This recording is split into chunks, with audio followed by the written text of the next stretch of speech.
field. That one's stalled to the right. Hunter on the move, racing back. It's over his head. It's gone. It's into the bullpen. This game is tied. This game is tied. David Ortiz. David Ortiz. David Ortiz. This is Red Sox Beat on CLNS Radio. I think it would be a big statement if John Farrell started Travis Shaw on opening day, and I'd be totally cool with it, because I think it would. If that doesn't give Sandoval motivation to play better defense and play better, period, nothing will. I think they're going to make Jeter that first unanimous vote, and I hate that about baseball writers. If you belong in the Hall of Fame, you get voted in the Hall of Fame. Achievement or a new milestone. They don't just be like, yay, we signed this player, so we're going to have a ceremony. No. Now, to your hosts.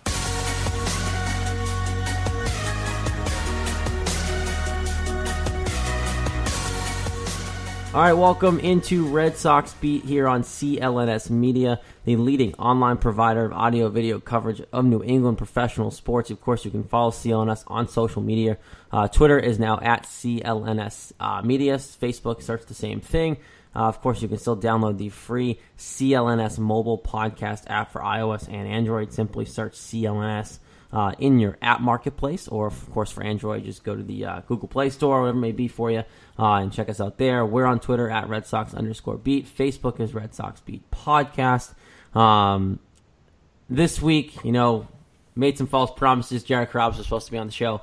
CSN came beckoning for the boy for BST tonight, so he will be on next week. He texted me and said he will be on next week. He swears. So we just get us this week. Jess Thomas, Lauren Campbell. What's going on, guys? Another week, another episode. We're here to talk. We have a lot to talk about this week. We do. Kind of going through everything. Yeah. I feel like so much has happened, and I know we kind of talked about it. Like, it's been a long week, like, of baseball and drama and controversy, and it's been a very long week. Yeah, it's been a long week for life, for baseball, for excitement, and it's just crazy. We just got so much going on. There's a lot to talk about it all. A lot to get to. We have the Orioles crap that went on for a while. The Red Sox offense finally broke out. Chris Sale got run support this week. A lot of stuff going on. And we actually have an answer to David Price's potential timetable.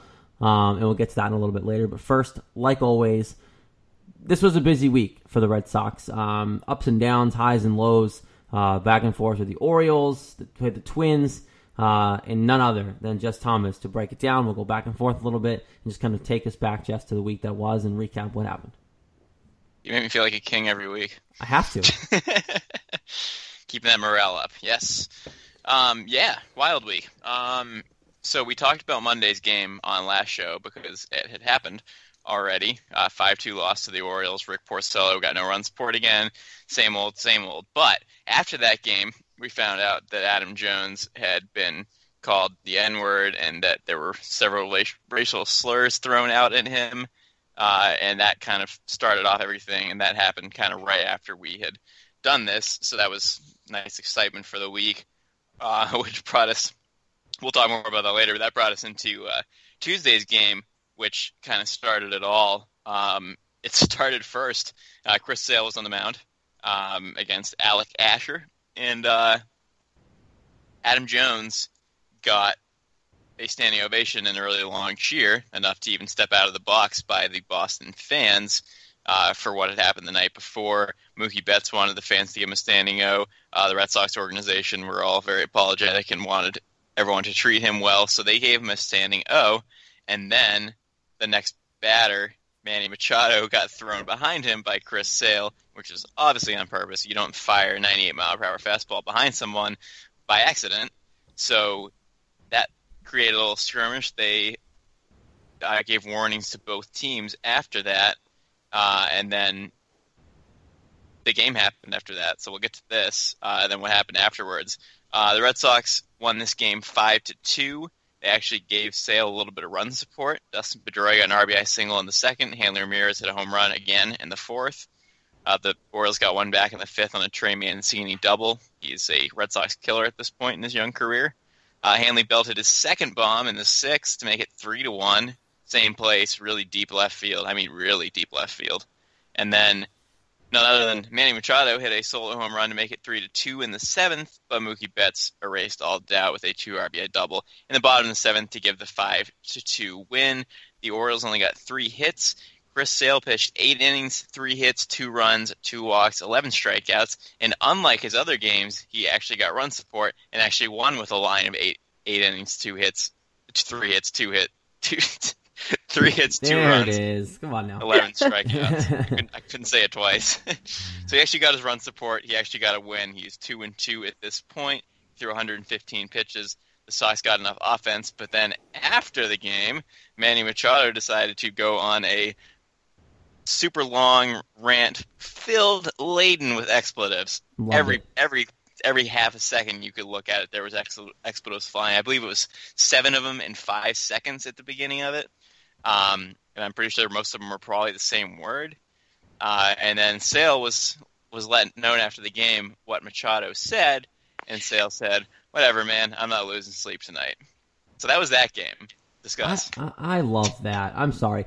I know we're Red Sox fans, and we talk about the Red Sox every week, but I don't blame Manny Machado for what he said, because I know what happened with the slide, and we all thought it was dirty, but he's been getting thrown at after thrown at. Hasn't gotten hit. Didn't get hit at that point. Just kept getting thrown at and thrown at and thrown at. And I don't blame him. I mean, also on the other side, I love the fact that Chris Sale said what he did. He's finally a guy on our team who just doesn't have emotion, doesn't really care about anything, and just has stones. And of course, it's Chris Sale who ended up throwing at him like he did. But I don't blame Manny Machado whatsoever. I loved it. I mean, I just think he should shut up. I understand he's frustrated getting thrown at all those times. I totally get that. It's frustrating, and just to not even get hit, like you said, but just to get thrown at. But to sit there and just go on this expletive-ridden rant, and then it's first of all, do you really think Chris Sale isn't going to do anything, first of all? And second of all, if you're such a tough guy, why didn't you couldn't even look towards Chris Sale when it happened? So if you're not going to say anything, if you're not going to at least look at him, kind of point your bat at him or whatever, don't go off into the media and then all of a sudden be like, oh, I could charge them out and beat him with my bat essentially, but I'd get arrested. Ho ho! Grow up and just shut up. Yeah, pitchers get suspended 2 games, but we have to get suspended for 50 games. Blah blah blah. Run at you with a bat. Yeah, I thought it was over the top. I think it's stupid to just say it to the media afterwards and to just completely crap all over the Red Sox organization. I'm sorry, that doesn't reflect the whole organization on one thing. Also, an organization that just did everything they could to make Adam Jones feel like he was a human and not someone who just gets racial slurs thrown at him left and right by the crowd, and they did a really good job with that. Same organization, and now all of a sudden they're terrible because Sale threw behind Machado because he's a little baby. I'm sorry, it was fun for excitement and everything. I love Sale's response, but I think that that what Machado said and how he went about it was kind of poor taste. See, poor taste is one thing, but I look at it as you need someone to hate. In this situation, we got one now. It fuels a rivalry. This is what baseball needs. And I'm sorry, I love baseball. Some purists do. We're one of the few. Baseball's a dying sport. I still believe that in this country. This is what it needs. This is exactly what baseball needs. So I hate it. I mean, I understand why the commissioner stepped in, but later in the series, when they start tossing guys for throwing curveballs and all this stuff, and when they're trying to soften the blow to something like this is what baseball needs to fuel its fire back. It's missing the New York Yankees, Boston Red Sox throwing fist fights and knocking old men to the ground. It's missing that. This is what baseball needs to just kind of regain its national stage. It needs rivalry. It needs games that in May that we want to turn the TV on over a playoff basketball game, a playoff hockey game. And I think nationally people wanted to know what was going on with the Red Sox because of this. I mean, I'm all for rivalries. I love it. I love the intensity and the animosity and the emotion. But it just gets to a point. Thank you. it just gets to a point where it's okay, we get it. You're mad because you get thrown at. It's and I know we'll get into the next game where everyone's getting thrown out because X, Y, Z. But I love it. I love that when the Orioles come back or when the Red Sox go to Baltimore, there's going to be loud boos. There's going to be people wanting to turn on their TVs. I love it. I'll be at Fenway. Of course I will be when that happens. But it's right now it's just don't be running your mouth right now. It's just, it pisses me off just because he can't shut his mouth and he has to be, Machado has to be just really immature about it. He should have charged the mound because then the benches would have cleared and that would have made for great TV. And we'd have more to talk about today. Yeah, I like what happens on the field. I like that excitement thrown behind him and getting everybody excited about that stuff. But taking it one step further, that's where I thought it was stupid. And to be like, I lost respect for their entire organization, blah, blah, blah. I don't know. He just seemed like he was a little child, like whining. It's basically kind of how it came off to me, which I thought was kind of lame. So that's why I didn't like it.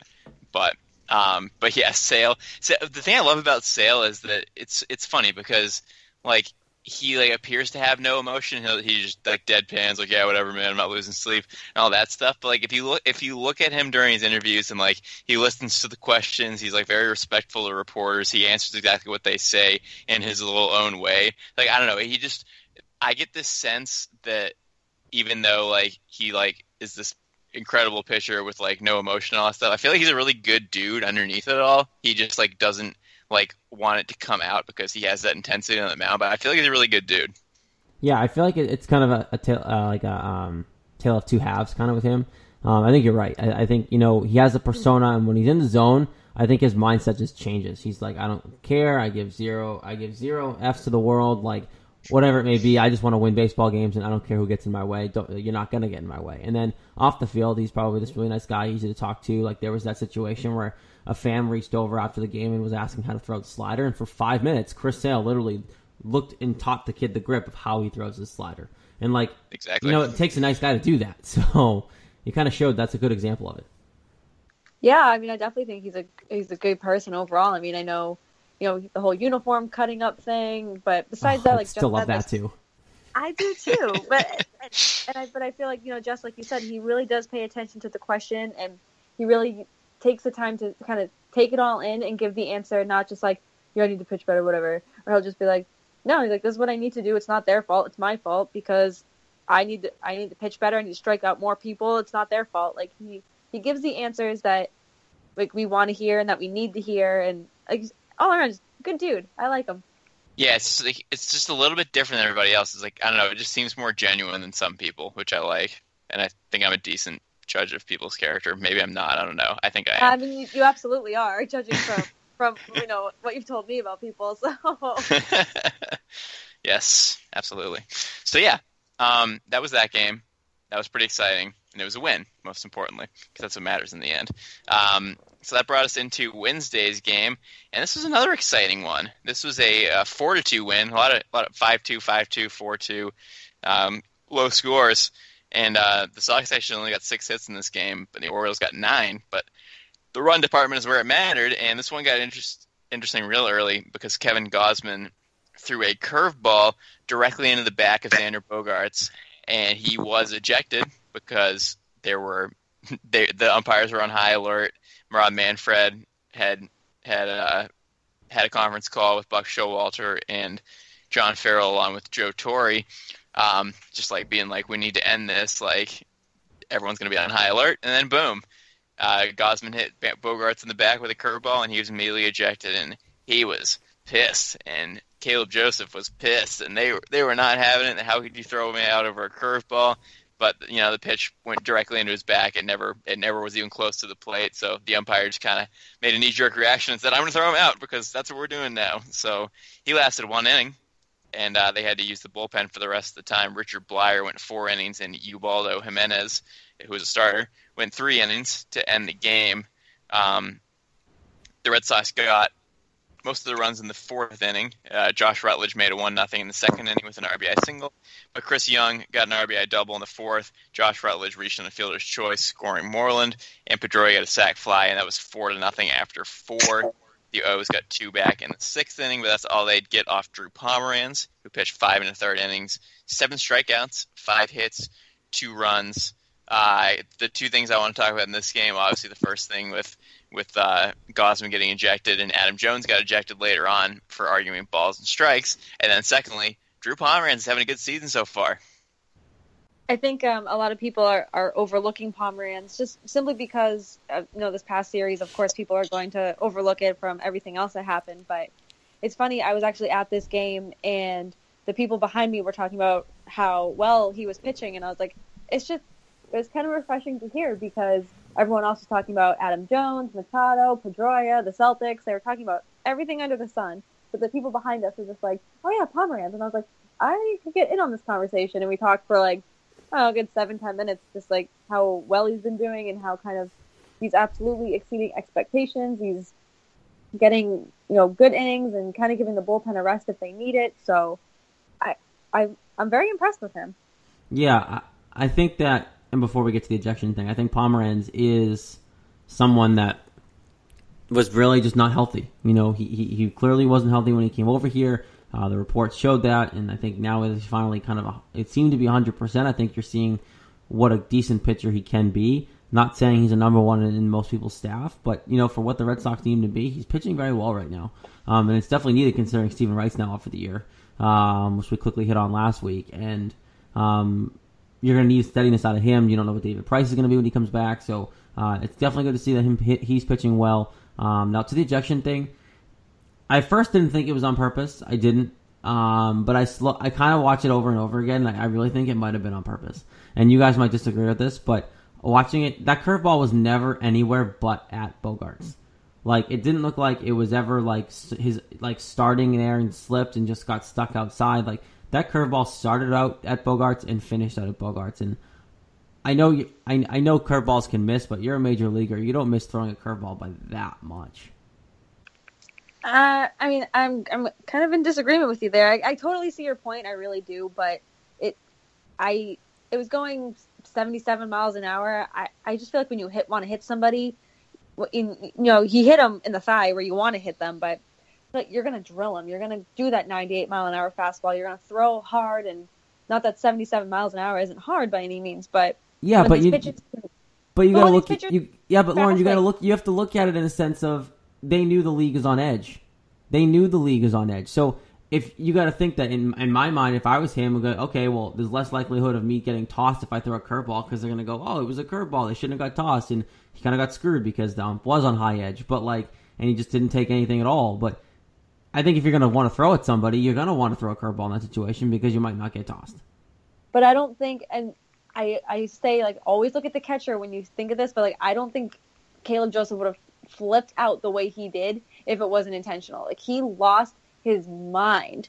And obviously, we were watching the game. I don't think if it was intentional, it would have kind of it wouldn't have triggered that kind of response from the catcher. I guess, but when you keep watching them try to argue it, all they kept saying was, it was a curveball, it was a curveball. They were trying to make the argument of, because it was a curveball, he shouldn't have been tossed.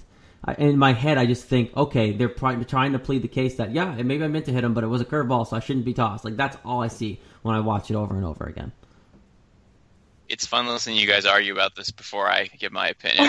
because it's funny, because I actually have no idea. I've been trying to figure out if it's on purpose or not for the last week, and I still have no idea. I can see both sides. I can see why it would be on purpose because, like Jared said, and like I said in my in my recap of the game, it was literally on his back from the second it came out of his hand.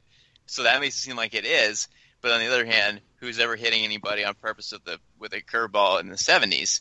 But then I think the key thing to look at is that in these kind of situations, it's always interesting to look at the pitcher's reaction, because when they do it on purpose, they pretty much just walk in and stare at the batter and keep staring at them and keep staring at them because they're like, yeah, I did it. So I'm going to stare at you and wait for you to go to the base or get in a fight with me.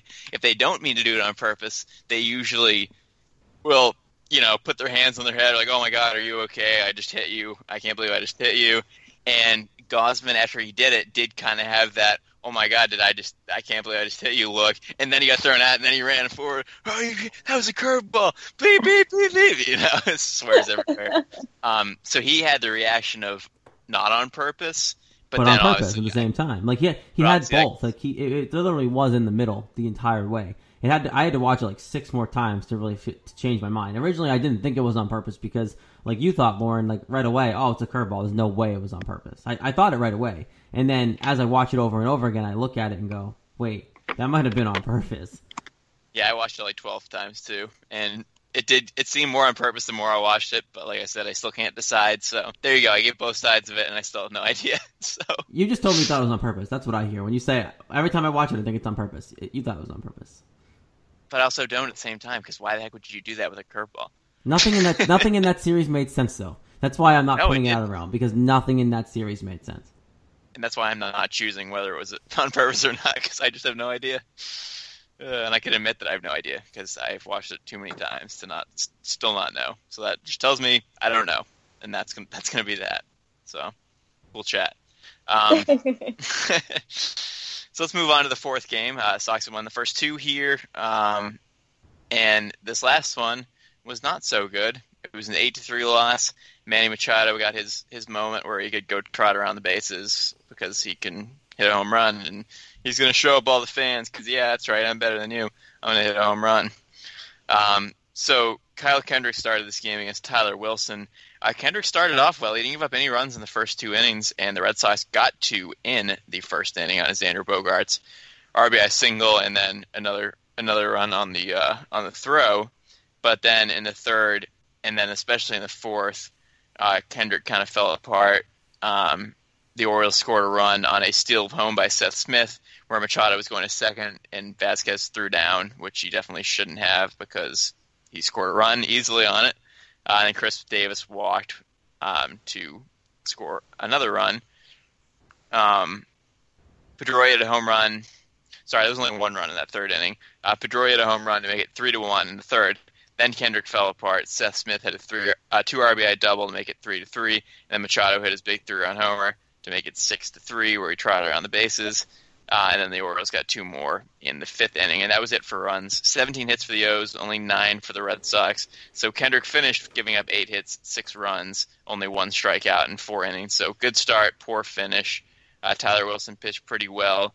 And there was no brawl in this game, and there was no hit by pitches. It just happened, and the Orioles won. Kendrick wasn't good, and that was it for the series finally. Love the Machado slow trot. Just throwing that out there. But of course you do. Why not? Of course, me. I love the showmanship. I'm one that believes the bat flip should be honored and enjoyed in baseball, too. It's just the way it should be. But with Kendrick's start, I was curious what you guys thought about this. Because I know in spring training, when we had the shorter shows, we were talking about, why would this guy get a shot in the rotation, the way the situation was, blah, blah, blah. Was spring training just a flash of, or like just because it was spring training, is that why he pitched so well? Because he didn't look good at all. And he wasn't pitching that great in the minors either after spring training. So is this what Kendrick did? Like, should he get another chance? Like, what happened in his start, do you guys think? Because I just think I think spring training was a flash. I mean, I kind of think it's big league jitters or, first start, just kind of nervous, got to shake it off or whatever. Do I think, spring training, it's so hard to gauge what happens in spring training because we know people who are going to end up in AAA for the season, people who are good in AAA, and they just can't kind of transition that up here, like Rusney Castillo kind of thing. He's not doing too bad down there right now, but I think there's a reason Farrell said that he's going to take a longer look at him in the rotation. I think he doesn't want to just get rid of him. I mean, I know there's other options. We have very limited options, but I think if he starts, again, another start or two, I'd be able to better gauge. Obviously, it wasn't a good first start. It's not what we wanted, not what we really. It could be what we expected. I shouldn't say it wasn't what we expected, but I think we'll have a better idea after another start.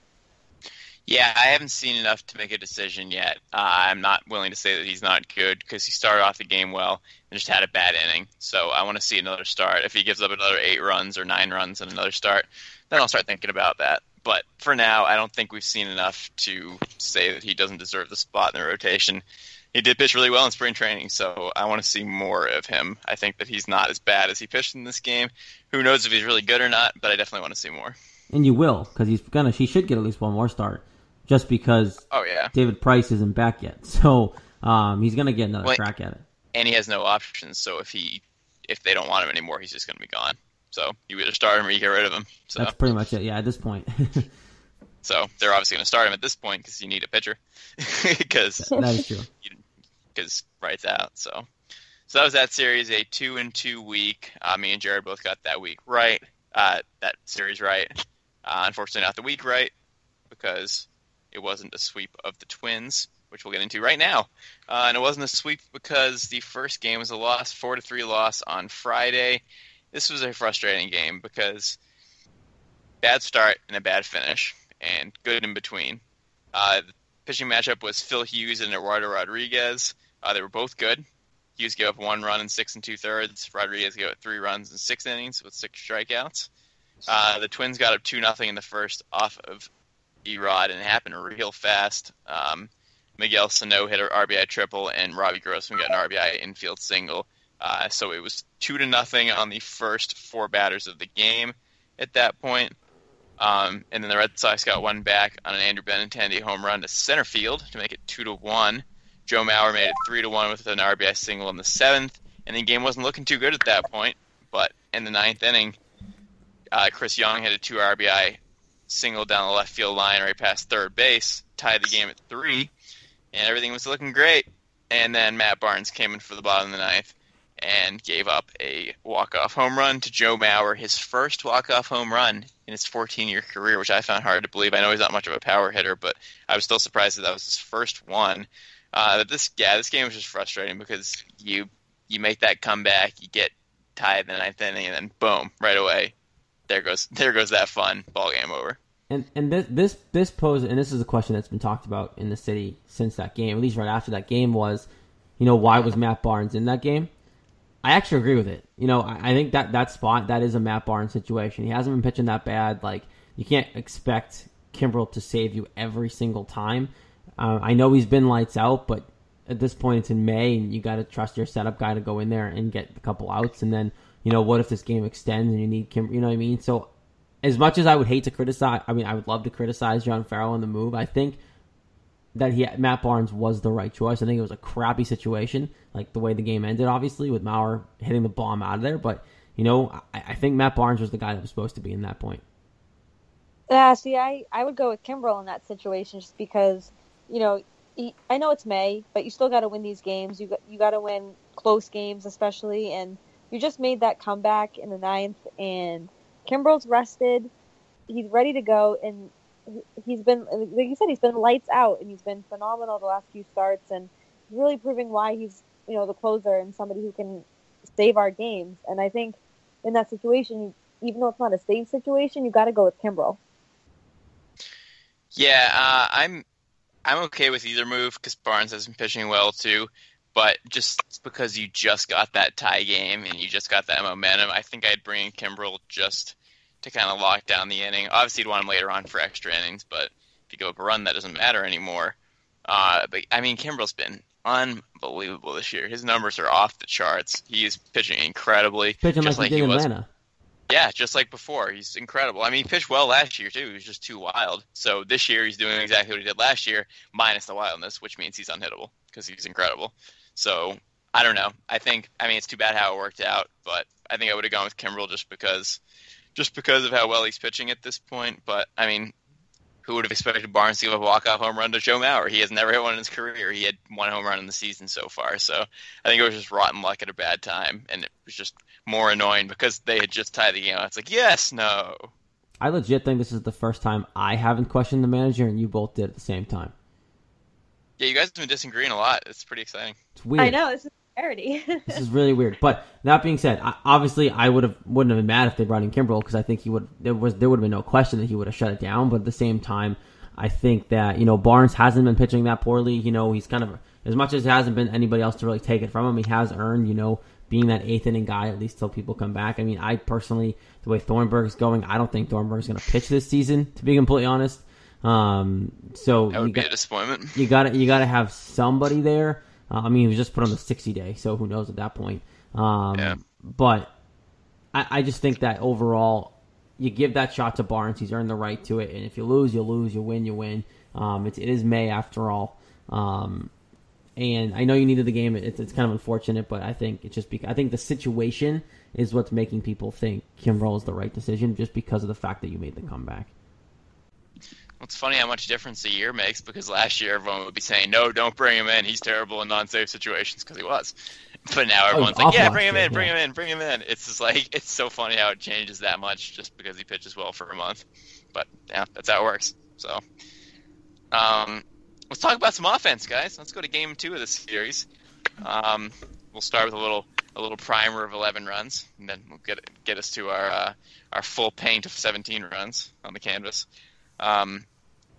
So yeah, 11 runs in this game on Saturday, 8 runs in the second inning. So at this point in the season, on May 6th, the 8 runs in the second inning was not just the most the Sox had gotten in an inning, it was the most they'd gotten in a game this year, and they got it in 1 inning in the second inning of this game, which is pretty awesome. I'll run you through it here. Chris Young had a solo home run in the top of the second. Every one of these runs was with 2 outs, mind you. Dustin Pedroia, 3 RBI double to make it 4-0. Andrew Benintendi, 2 RBI double to make it 6-0. Hanley, RBI single, 7-0. Mitch Moreland, RBI double, 8-0. The rest of the game wasn't a whole lot. Robbie Grossman got the first run in the game for the Twins in the third with a home run, and then Chris Young bashed his second dong in the 5th inning to make it 9-1. And then Rutledge got an RBI single, make it 10-1 in the 7th. And then Sandy Leon said, "Why not one more?" And he cranked a home run himself to make it 11-1 in the 9th. That was the final. 16 hits for the Red Sox, 8 for the Twins. This matchup was Rick Porcello against Nick Tepesch. Tepesch was garbage. He gave up 7 runs, an inning and 2/3. Only 1 earned because Jorge Polanco made a horrendous error on a really easy play that would have ended the inning, and then the Red Sox went on to score 8 runs. So he blew that. Tepesch lasted an inning and 2/3. Drew Wacinski came in and gave up two more runs in 3 1/3 innings. And Rick Porcello, with that run support, pitched 7 innings, 7 hits, 1 run, 0 walks, 6 strikeouts, some offensive numbers. Pedroia had the 3 RBI. Bogarts had 3 hits. Benintendi had 3 hits. Moreland had 2. Chris Young had 2 home runs. Sandy Leon had 3. And the big thing in this game, and what everyone's pointing to, is that the offense clicked here in this game after John Farrell switched up the order, put Mookie Betts first, Pedroia second, Bogarts third, Benintendi fourth, Ramirez fifth, and Moreland sixth. And Betts went 0 for 5 from the leadoff spot, but Benintendi had 3 hits in the 4-hole. Pedroia hit a 3-run double in the 2-hole that he's hit for most of his career. Bogarts 3 hits in the 3-hole. So I guess it's a combination of everything, but tons of offense. Porcello got some runs and pitched very well as he did last year, got his second win of the year, dropped his ERA under 4. This game was just awesome. See, yeah. I like the lineup switch because obviously the offense just kind of decided to play well, and I know Mookie Betts went 0 for 5, but I think Mookie Betts is more comfortable hitting leadoff. And I forget who talked about it. It might have just been the Nesson post game, but someone mentioned, and it's a good point, last year they moved Mookie down because of the power he was, the way he was hitting the power numbers, and he had to take advantage of that ability he was. But this year he hasn't done that yet, so why not put him back to where he's had a lot of success and made a name for himself? And obviously Pedroia hates hitting leadoff, so putting him back in the 2-hole and sliding everyone down just made sense for John Farrell to do that. Now, it's not like it's not like I'm going to praise the guy for making a decision that wasn't too difficult when it kind of puts everyone back in their normal spots. Now, the weird part about it is Benintendi hitting cleanup, but other than that, it just kind of puts everyone back to where they should be. Yeah, I mean, that was our roundtable you were probably listening to. We made those points last night about Mookie leading off and Pedroia hating leadoff and whatnot, but I love the lineup shuffle. It was funny. I was going through when I got the alert that the lineup threw out and that they were a little different. I was like, it can't be that different. And I looked at it. I was like, oh, okay, Benintendi's hitting cleanup. That's a little different for sure. But I think obviously it worked. I can't say I think it worked because over the last 2 games they had 31 hits. Of course it worked. So it was nice to see the offense click. It was nice to see run support for Porcello. And it was just nice to see kind of how it all kind of came together after Farrell made that change. And I think making that change was a big decision. And I think in the back of Farrell's mind, he knows maybe he thinks he's on the hot seat, which is just ridiculous. But I also think he knows every move he's going to make will be criticized or praised. And obviously this is a move that is getting praised because it worked. If it failed, it would have been a completely opposite reaction from everyone. But I think it was a smart move. I love this lineup, and I want to see more of it. I want to see how many more runs they can score in the next series. Yeah, it was an awesome game, and I think my favorite part was just Porcello getting run support like he did last year and getting a win, and not having people be like, "Oh, look, he's not good anymore because he didn't get the win." Well, he's been pitching well this season. They're not getting run support. Pitched great last season, got run support. And he pitched great again on Saturday and got run support again. So it kind of put that to rest. It's like, all right, cool. He pitched a good game. He won. Like, he's off the schneid of losing 4 games in a row. And so I was happy for his sake that they were able to give him that offense to get him that win. I think that was important for his confidence, at least, because he obviously was 1-4 at that point, which isn't good. Yeah, and the 1-4 obviously wasn't like, you know, a vision of what he was pitching or a sign of how bad he was pitching. He wasn't pitching poorly, just like you talked about before. The run support wasn't there. Same thing with Chris Sale. You know, the wins were hard to come by, and the record was poor because they were losing the run battle when he was actually pitching. So it's nice to finally get another win under his belt when he was 1-4 and wasn't pitching like it. Yeah, and it was crazy to me. I had pregame notes for that game, and I read, I think it was from Pete Abe. He said that Porcello had gone 4 starts without a win, and in those starts, they didn't score any runs. And I'm like, oh, that's ridiculous. But that's so painful just to read. It was painful to say, and just to see just the offense completely come alive, especially for Porcello, who really, his record does not reflect how he's been pitching this season. So to see him get that win, and he's got to get that record above 500, because it's killing me that it's not. But I think it will. Yeah, especially if this offense keeps going this way, he'll be 22-4 again in no time. That's right. 21 straight wins to finish the season. I'm on board for that. And that brings us into Sunday, which was even more runs. You thought 11 was fun. Let's talk about 17. This game, the pitching matchup was Chris Sale, who at the time was 2-2 with a 1.38 ERA, versus Irvin Santana, 5-0 with a .66 ERA, and the final score was 17-6. That makes no sense. And I'll tell you what happened. I'll tell you what happened here, because it was insane. Boston got 3 runs in the top of the first off of Santana with 2 home runs. Pedroia hit a leadoff, not a leadoff, but a first inning second batter home run, and then Andrew Benintendi hit a 2-run homer after Xander Bogaerts was hit with a pitch. And it was 3-0 before he could even blink an eye. And it's like, wow, Santana gave up 3 runs in 41 innings this season, and he just gave up 3 in less than 1 inning. So that was a little bit different. Chris Sale locked down for the first 4 innings and looked good, but in the 5th inning, the Red Sox got up 4-0 on a Mookie Betts home run, but then Sale gave it all right back in the 5th inning. The Twins loaded the bases, got a couple of hits. They had 2 sac flies and a 2 RBI single, and all of a sudden it was 4-4, and Sale ended up lasting 6 innings, and he gave up 4 hits, 4 runs, 3 walks, 10 strikeouts. But Santana also lasted 6 innings and gave up 6 runs on 5 hits, because Sandy Leon untied the game with a 2-run homer in the 6th to make it 6-4 to save Sale's outing. And because the Red Sox decided to score 11 more runs, Sale ended up getting the win. So he's now 3-2 with an ERA under 2. The rest of the runs, Mitch Moreland got an RBI single in the 8th to make it 7-4. And then the Twins made it interesting. Kenys Vargas hit a home run, and Eddie Rosario had a sac fly, and it was 7-6 in the 8th inning. And we were talking Craig Kimbrell, who had to come in and get the last 2 outs of that inning to save the lead. And it was like, oh my God, you gotta save this lead. And then boom, they scored 10 runs in the 9th inning. And it was a Hanley Ramirez RBI single, Mitch Moreland 2 RBI double, Chris Young 2 RBI double, Sandy Leon again 2-run homer, Xander Bogaerts 2 RBI triple, and then Mitch Moreland walk. And it was 17-6, just like that. Craig Kimbrell had just pitched, which seemed unbelievable, because all of a sudden it was a 11-run game. Joe Kelly pitched the last inning, got that done. The pitcher who was fantastic for the Twins was Matt Belisle, who gave up 4 hits, 6 runs, and 2 walks, and in 1.1 innings, he got 1 batter out and gave up all that. So that was exciting. You would never expect this pitching matchup to be this score. A 10-run inning in the 9th after an 8-run second inning.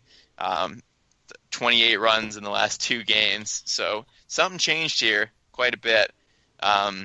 Betts had 3 hits in the game. Bogaerts, Benintendi, Moreland, Young, and Leon all had 2 each. Tons of runs for everybody.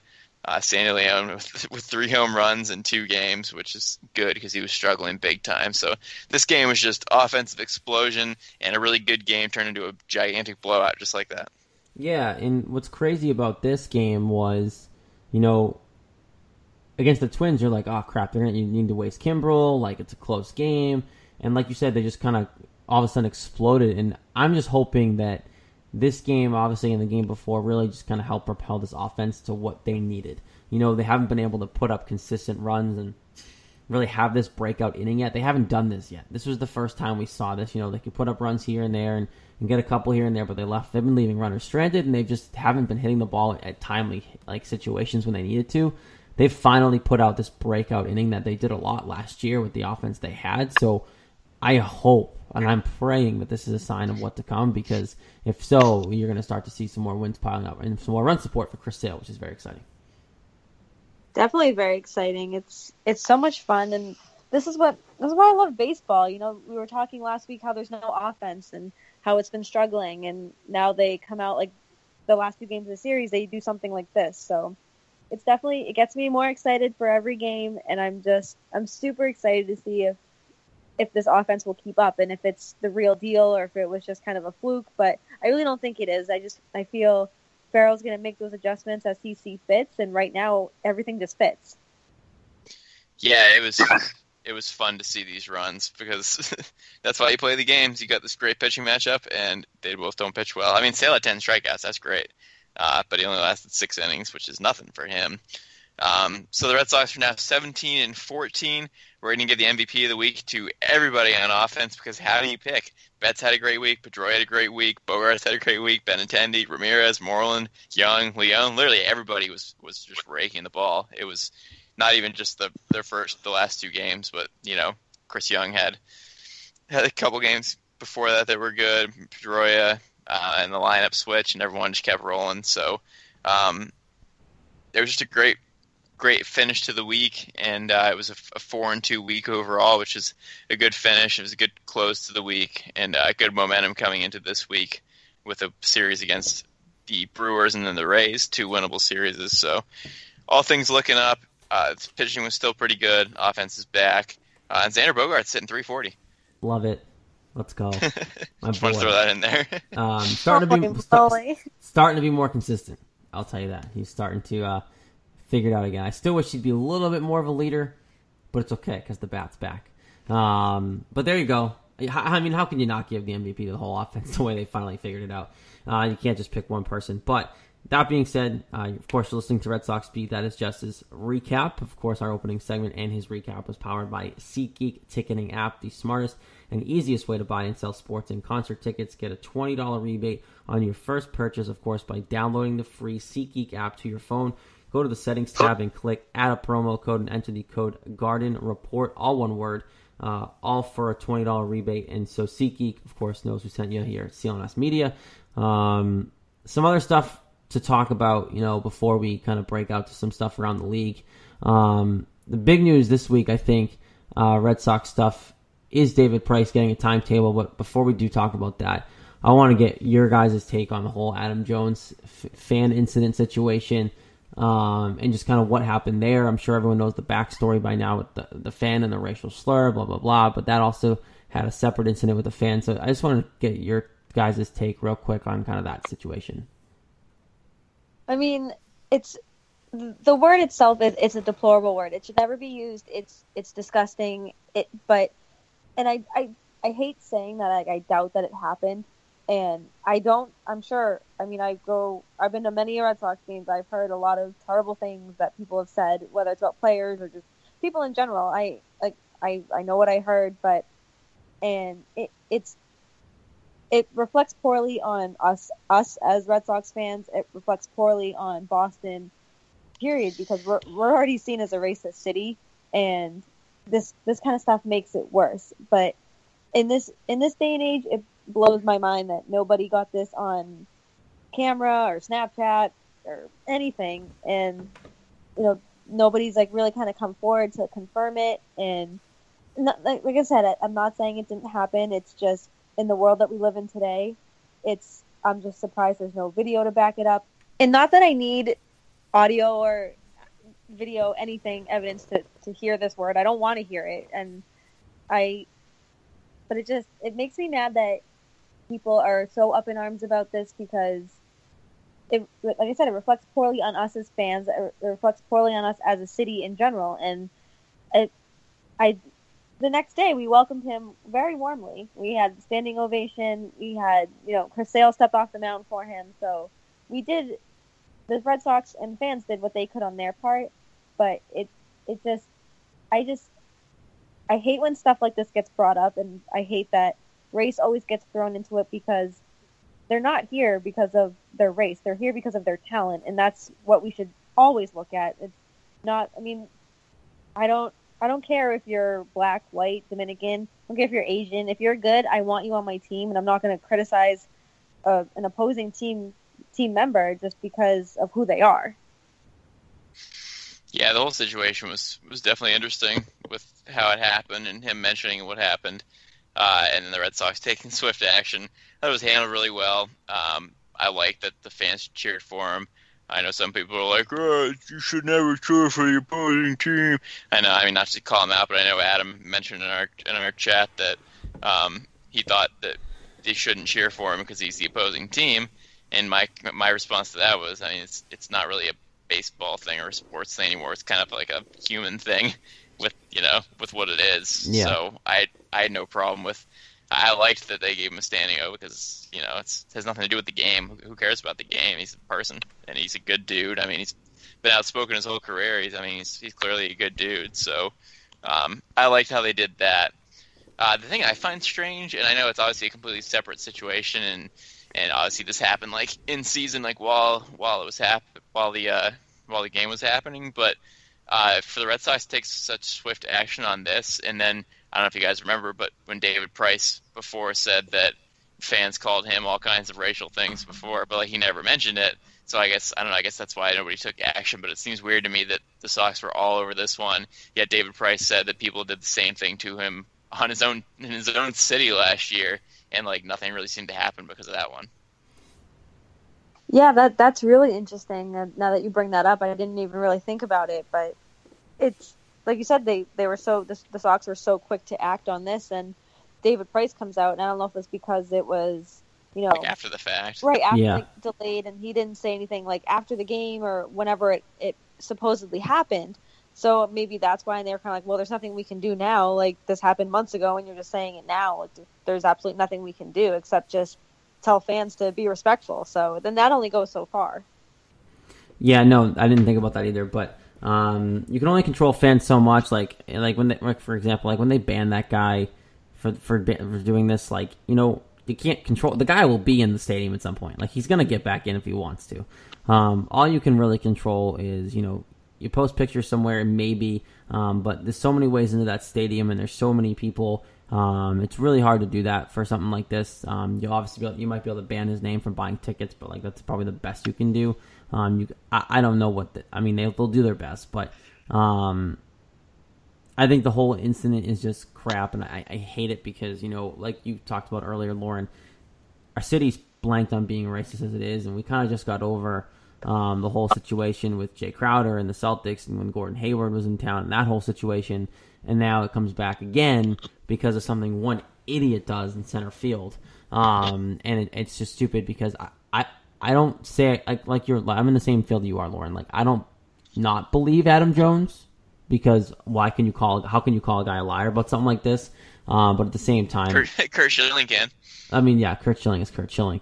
But that's why he doesn't work in ESPN anymore. So that being said, I think that I can also see why it wouldn't be true. I can see why people would think it's not true, but I believe Adam Jones. You have to believe Adam Jones in this situation. But that being said, I just the whole situation's annoying. I'm kind of over it, but I just wanted to get your guys' take on it. So that being said, we got some update on David Price, which is nice.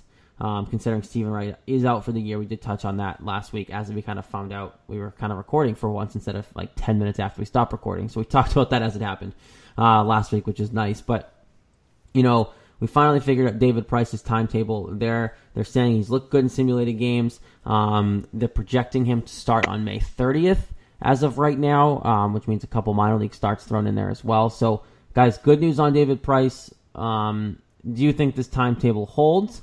And what do you expect for him when he comes back, if he does come back on May 30th?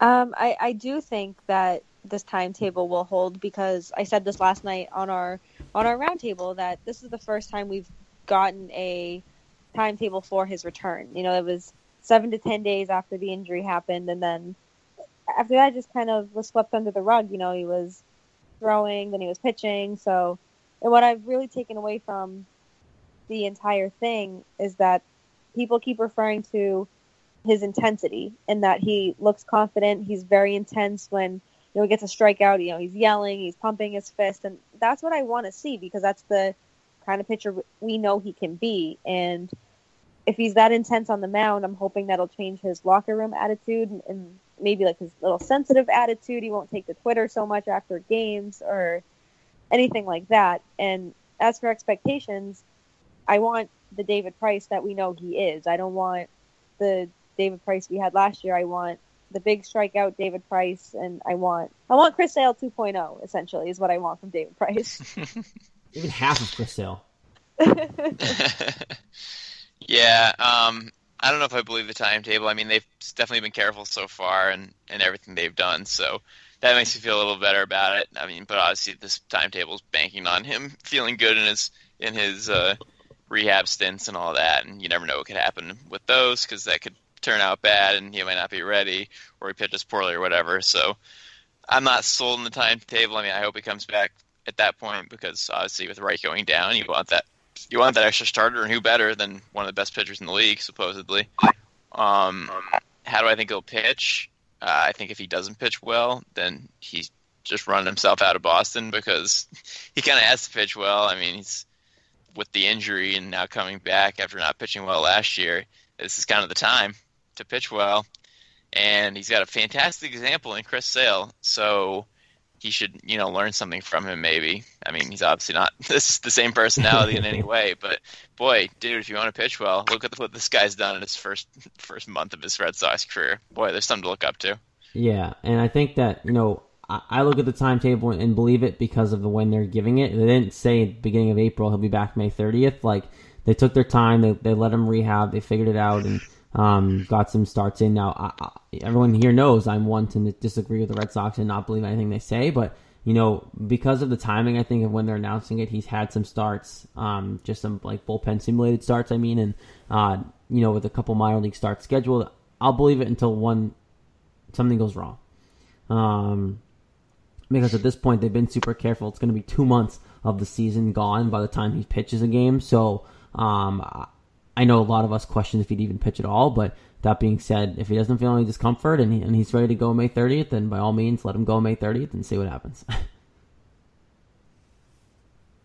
Yeah, it's good that he's coming back if everything goes right. It's, like you said, I think a lot of us weren't even sure it was going to happen because he doesn't even want to be here. He doesn't even want to pitch here, so why would he come back? But we said everything had to go perfectly for him to come back, and I guess it has so far. He really hasn't had much of in a way of setbacks. So, if all keeps going well, then fine, if he's healthy. But if he's not, I don't want him anywhere near the mound. Yeah, you said it. I don't want him kind of risking any wins that we could potentially have. I don't want him going out there and having a bad start and then pouting about it all over Twitter and all over to the media. I want intensity. I want emotion, like good emotion, and I want strikeouts. I don't want 17 strikeouts or 12 strikeouts and 17 hits. I want 17 strikeouts in a game and 3 hits. Yeah, no, you want it. You want dominance, and hopefully that's what he gets, and hopefully he comes back and is his regular season self. We can't control the postseason until we get there. So that's all the Red Sox stuff we want to touch on. A couple of things around the league. Really just one. I know obviously you want to note that the fact that the Yankees-Cubs game was ridiculous. That went 18 innings. Yankees won, unfortunately, who are playing obscenely well for some reason. But their counterparts in New York, the lovely, lovely New York Mets, had a story this week, and if you watched any TV, you probably saw this, but Matt Harvey was suspended without pay. If you guys didn't see the video, there was a live shot in the Mets locker room, and I mean, I'm going to be blunt about it. There was a dildo in the locker room in the live shot on national TV. I loved it. It was fantastic. You couldn't miss it. I mean, you guys talk about it. It's so funny, just because it's so random. I mean, obviously it's not something you see every day. And when I saw it, I was like, is that what I think it is? Like, no way. And I don't think it's a coincidence that happens. And then Matt Harvey's all of a sudden suspended. And I've read articles like he needs to grow up, he needs to shut up, he needs to apologize. Like, what he did was harmless. It was funny. Everyone's getting laughs out of it. There's memes of it everywhere. It was a harmless, prank, if you even want to call it that. So, I mean, it's a funny topic, and it's unfortunate he got suspended because I just feel like the Mets are falling apart over there. But no harm, no foul. Yeah, the picture I saw, I kept zooming in on it, like further and further and further. It's like, is that what it is? That's what it is? Oh, that's what it is. Yeah, kind of that's how I read it to myself. So, but yeah, I mean, but didn't he get suspended for not showing up? Wasn't that what the official suspension was for? Yeah, I think it was. They said it's for violating locker room rules or team rules. I don't think they're going to come out and say, oh, he was suspended because he put a dildo in the locker room. I don't think they're going to be saying that, but I think they're saying it was he didn't show up, and then he showed up Sunday, and they're like, no, you can't be here. And he's like, okay. Right. The story is just great. And the headache, too, yeah. And it's crazy because now this is like the second time within a year that we're talking about dildos on national sports, with the whole thing in Buffalo with the Patriots game, and now this. I don't understand what's going on with this. I don't get it, but at the same time, I think it's so funny because it's so obscene and so obscure, and I don't need to talk about it anymore, but obviously we had to bring it up because it's something where the Mets are, I don't say falling apart, but this is a story that's kind of summed up their season, I think, so far. Yeah, I mean, I don't know if they just can't get a hold of their pitchers, they can't control them or whatever. I mean, the whole thing with Syndergaard is completely different, but I don't know. I mean, it makes for great conversation. Yeah, it's definitely exciting. No pun intended. Yeah, I mean, it's the Nationals are playing great right now, so they're rolling. The Mets aren't. Syndergaard's out. Harvey's an idiot. So yeah, I don't know. Maybe they need to control their clubhouse better. I don't know, but either way, it's pretty exciting. Control something else too. All right, let's do the predictions before we get out of here for the week. We have three games in Milwaukee against the Brew Crew, 3 games at home against the Rays. Jess was wrong again last week, which means I was wrong because we had identical picks.